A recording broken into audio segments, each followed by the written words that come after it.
Hello everyone, welcome to another video of A Timeless Window. Today I thought I would, if you haven't been able to tell already, I wanted to show some of my porcelain collection. Porcelain is one of my favorite things to collect. And as you look at this table, you can see there's a various assortment. Now, this isn't going to be a history about porcelain. This is more of just what I have. And in the future, if y'all would like to see it, I'd be more than happy to give a history of certain porcelain companies or the history of porcelain in general. Before we get started, I wanted to, give at least a basis of the history of porcelain. Porcelain, actually, as we know it, is relatively new. New in a manner of speaking, because it wasn't really discovered until Marco Polo, in like the 1500s. And then in Europe, it really did not start to become a commonplace manufactured thing until the 1700s, the 18th century. So it's barely older than the US, and if you think about the US, in hindsight, we are a very young country. So it is really cool to see how far we've come and how it's been used as a material not only for dinnerware, decorative arts, but also figurines and then dolls and toys. I do have an assortment of porcelain toys, but I wanted to stick more to the figural, the dishware. You could use this on your table for decoration kind of thing. So, well, I guess we'll just begin with the different pieces I have here. My most recent acquisitions, which I love so much, I recently got them off of eBay. And before I go into that, actually, I want to say I do have a large collection of what I like to think is very nice porcelain. But the thing is, it is not super expensive. Now, granted, some pieces on this table are very expensive and I handle with the utmost care. But actually, a lot of these pieces, even though they're beautiful, antique, rare pieces, I actually got them either off of eBay for a great price or thrift stores or yard sales, estate sales, and things like that. So if you are wanting to start your own porcelain collection, don't be intimidated and think, oh, I'll never get to this point. I never thought I'd get to this point until I started, thrift store shopping and antique shopping and things like that. You can find decent priced antiques, especially for me. I'm a college student, so it's not like I have a ton of money to spend, but so far I've been able to afford a collection as nice as this. So one of the first things, like I was trying to start before, is my recent acquisition is these two potpourri urns. These are from Sèvres, a porcelain factory in France, and they were made in 1759. They're in a famous celeste blue color, and they have different allegories painted on them, but down here, as you can see, they have copies of the paintings by Boucher. A brief history on Sèvres, and they're people who have had great, stories and histories on YouTube. One of them being the Chateau de Lalande. Love Stephanie and all her videos, and she actually talks about Sèvres in one of her videos, so if you want to know more about that, go check her out. But they have copies of Boucher paintings. Madame de Pompadour, who was integral in starting the Sèvres company, loved Boucher and had a lot of paintings done by him. So many of these Sèvres pieces have copies of his paintings or styled after his paintings. So those we have two here. They're potpourri urns. You can lift up these little lids, and inside you would have various rose petals, different things that smelled nice to make a room smell beautiful. And what's crazy is the bottom portion of these pieces actually still smells like potpourri, which is wild in my mind. I don't understand really how that's possible. There's nothing really connecting it, but the bottom of them, they smell amazing. So you'll just have to take my word for it. But so those are my most recent acquisitions. Then after that, I guess we'll just keep going in when I got pieces, is this piece right here. It is a bisque, like candy bowl from 1839. And this is a piece that shocked me, and I don't understand why it was so cheap, but I got it on eBay for $9. $9. That's crazy. The figures are in perfect condition. They have the most delicate little fingers, and they're all intact. The only damage really is there's some damage on the front of the piece right there. But other than that, another gorgeous piece. And some of these pieces, you can research the label on the bottom and find more information that way, but some of them I have had the hardest time trying to figure out what they are, because either their mark is washed away or their mark is not necessarily really defining, for me at least, so I've had a hard time finding some of them, but we try our best. So continuing on, we will go to some of these plates that I have various around, and this is sort of all over the place. I really didn't plan this through, but you know what, you're learning with me, so we're just gonna go with it. So I sort of want to go along the lines of thrift store purchases, and then after that we'll do like yard sales, estate sales, things like that, and then we will do eBay. So I just talked about two of my most recent acquisitions. So first we'll start off with thrift stores. So some of the pieces that I've gained from thrift stores are this plate, this plate, this plate, both of these dishes, and this teapot and this plate right here. So history on a few of these pieces. So here we have an allegory of Venus with Cupid from 1905. I got that for about $2 at a thrift store. Then we have this gorgeous hand-painted piece. This and this are both Limoges. This is from the 1880s. It has a floral edging, and I don't know if the camera can pick this up, but it has a pink tint to the edge of it, so it's like a pink flower, and it has forget-me-nots and ribbon painted on it. So this is one of my favorite dishes. It's my favorite color scheme: blue, white, pink, and gold. Can never go wrong with that. Then we have this plate in the middle, also from Limoges, from like the 1890s, and these were both $3 from a thrift store. So again, really quality, expensive pieces for super cheap, just because people don't know what they're worth. And so, not like taking it to your advantage, but you can add pieces to your collection that are rare and beautiful without breaking your budget. Next we have this, first of all, the tureen. It's from, I believe the latest it could have been made was 1918, and I forget the mark on it, but again, this isn't a history about the companies. This is just my collection video. So, but again, if you want one, let me know in the comments below, and I will make a history about certain porcelain companies, because I do have a lot of it. And then underneath that we have, I'll just move this out of the way, we have this gorgeous platter from the same era. Now this is porcelain, but this is more stoneware. So again, going to the history of porcelain, in France you had, in Austria and Bavaria, you had a very thin porcelain, but in England they created what was called a stoneware porcelain, where it was much thicker, but it was much more practical for the use in daily life and things like that. Not because obviously these are like exquisite serving pieces when you had company over, but with the stoneware you could use that every day. And so another example of stoneware is this beautiful teapot that I got from a thrift store. It's transferware. I got it for $4, and it's a Wedgwood teapot, and based on the logo on the bottom, it is from 1842. So again, an incredible historic piece. It's extremely beautiful, that I got for super cheap from a thrift store.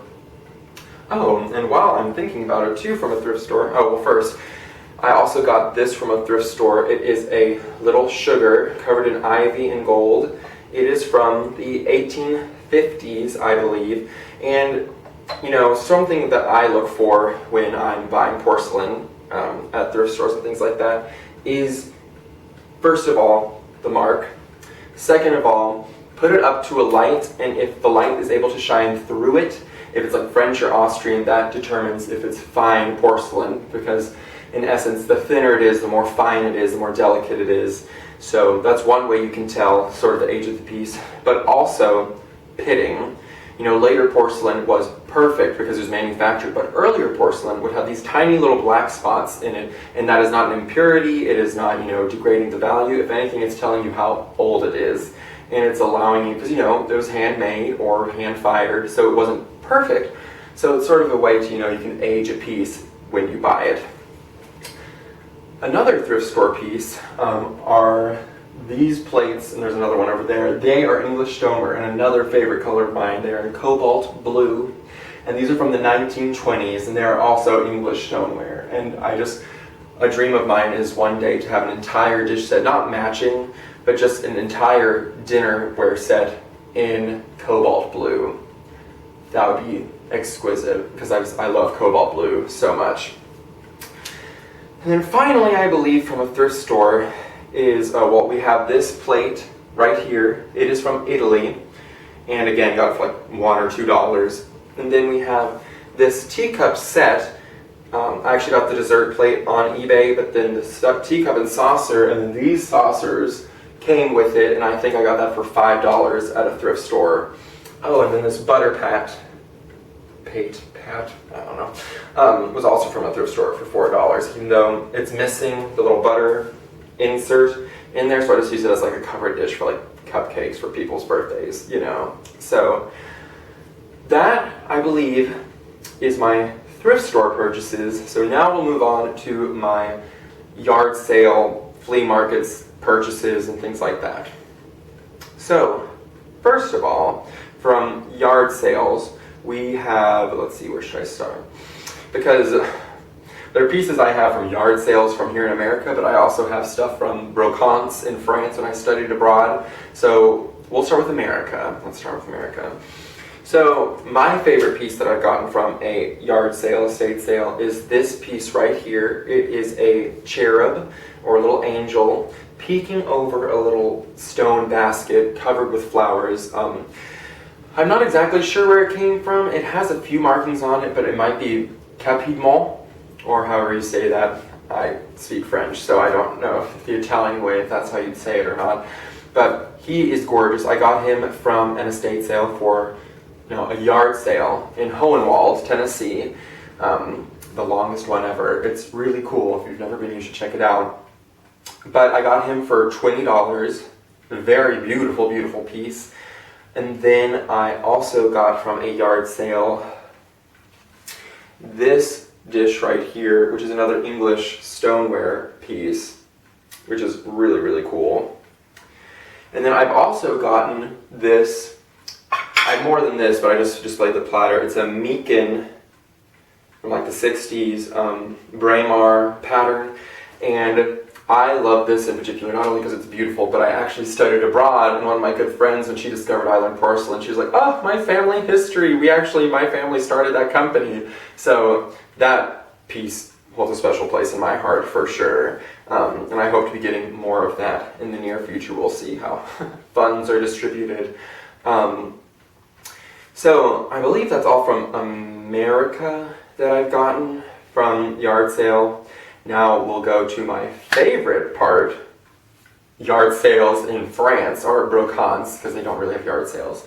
But I studied abroad last summer, and it's so funny because this is like just a few of the pieces that I actually brought over from France. I brought over fans, portraits, statues, glassware, and so maybe one day I'll do a video on all the stuff I brought from France. But for now, we're talking about porcelain. And some of the things I got from there are, first, this tureen right here, which is gorgeous. It is absolutely one of my favorites. Beautiful transferware, again, Limoges. The gilding is faded, but I sort of like it when pieces have faded gilding, because sometimes, oh, there goes my clock. Well, wait a second.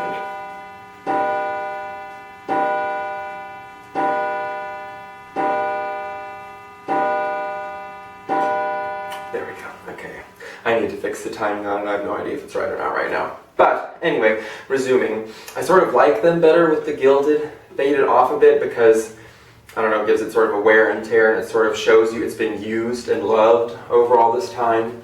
But I got this from a brocante near where I stayed in France with my host family for €3. I was shocked. It is exquisite. I love it so much.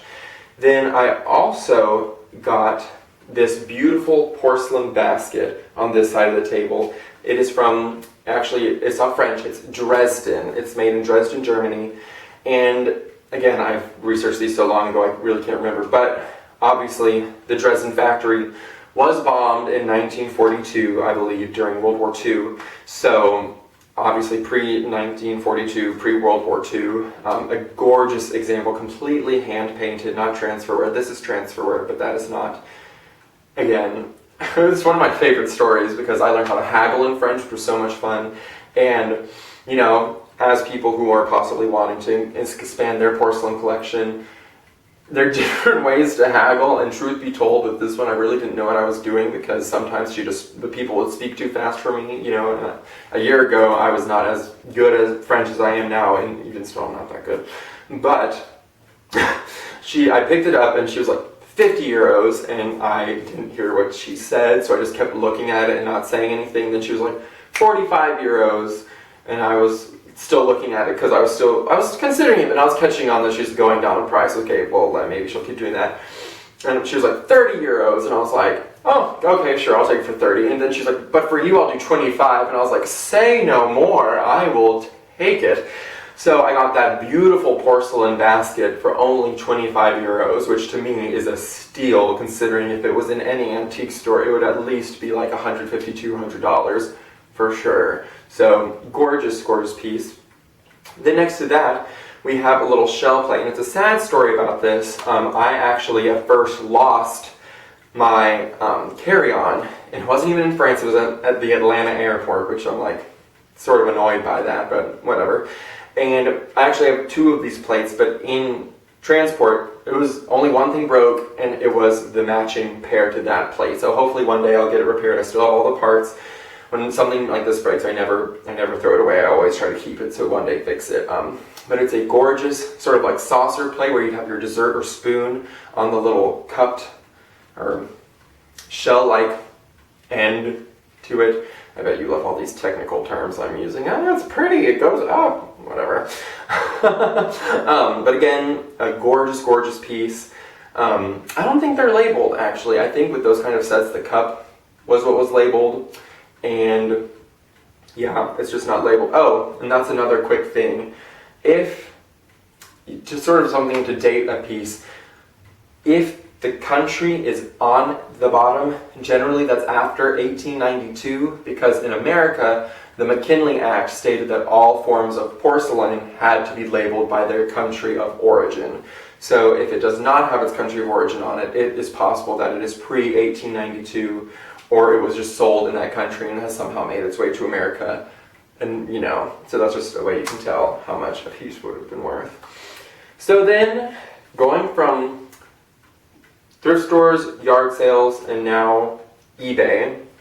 Like I said when I mentioned, I got these two vases and this bowl on eBay. I also got a lot of my figurines on eBay. I got these two on eBay for pretty cheap. I got him for 15, I think I got her for 25. But something so sad, and I don't know if you can tell, is, bless his heart, in transit his head was smashed, so I had to re-glue it. It's not the best job, so again, one day he will be sent off to be repaired. But he is gorgeous. I absolutely love him, because you know, sometimes with porcelain figurines, their faces are a little wonky. And luckily with him, he has a beautiful face, and same with her. They're more on eBay that I'd love to get of her, but they're just so expensive, and they're super damaged, and it's like, I should put my money towards other things and save it up for gorgeous pieces like these instead of, you know, broken pieces that are sort of overpriced. I still want them though. Don't be fooled by me trying to be brave. I look at them still every day. Whatever. And here we have a beautiful bisque Gardner Greco-esque statue. The listing said it was from the 20s. I don't think that's necessarily true. I think it might be from like the teens or the 100, like 1900 to 1909. But that's just me. Again, it's not like I've been able to research it at all because I can't find the label. But that does not deter me. We still continue on. And I hope you can see her. I had put all this stuff on the table before I realized this whole thing, you could see into it. But you know I was not about to move this table with all this stuff on it, so we're dealing with it. Then we have these beautiful, there are actually 3 of these, but some of them are using to prop up. They are German porcelain Art Nouveau with really what some people consider odd and sort of ugly coloring, but I really like it. It matches some porcelain from my great-great-grandmother that we're trying to find what they were, but again, they're not labeled. But I thought they looked similar enough, so maybe I could start researching them and find the ones from my grandmother. What else is from eBay? I think that's it. And pieces that I'm realizing because, okay. Well, this is all over the place. Hope you're enjoying this. I have these little dessert plates, and I have a lot of those. Those are from 1905, and I actually bought them from the family that bought them in 1905. That was really cool. It's Canonsburg. The seller offered me the whole set, but at the time I was in high school and I could not afford all of that, even though I wish I could have. Then some things that I forgot to mention from other things, like these were gifts, these different sets of saucers. Those are English, royal bone china. Yes, from England. They're like promotional sets. They're not like antique, but I guess you'd call them vintage, more recent vintage. Then I also got this from an antique store. Beautiful, like 1820s porcelain, possibly Colport from England. I'm not sure, but again, hand painted and extremely gorgeous. And if I'm looking at it correctly, this is... Oh, and I got these okay, this plate I got from France, but I can't get it off, obviously. It's hand painted. And then these were from Habitat for Humanity, yes, which is great around where I live. I don't know if it's great everywhere, because I've been to the one back home, but the one here where I go to school is amazing. I've gotten a lot of furniture, quality antique furniture from there for pretty cheap. So, well, that is all I have today. Again, if you liked this, be sure to comment, and if you like what I'm producing, please subscribe. And if you want to have specific historical pieces or a whole video on how I choose porcelain and how I collect, please feel free to say that, and I would be more than happy to do that. And of course, now that you've seen sort of the general idea of my collection, I didn't even include, I have 2 dinnerware sets full of like dishes and teacups and things like that. So if you want to see things about that, how I set a table, how I, when I unpack new porcelain pieces, please let me know down below. And I hope that you've enjoyed, and can't wait to see you in the next one. Thank you so much. Have a great day. Hopefully that was good.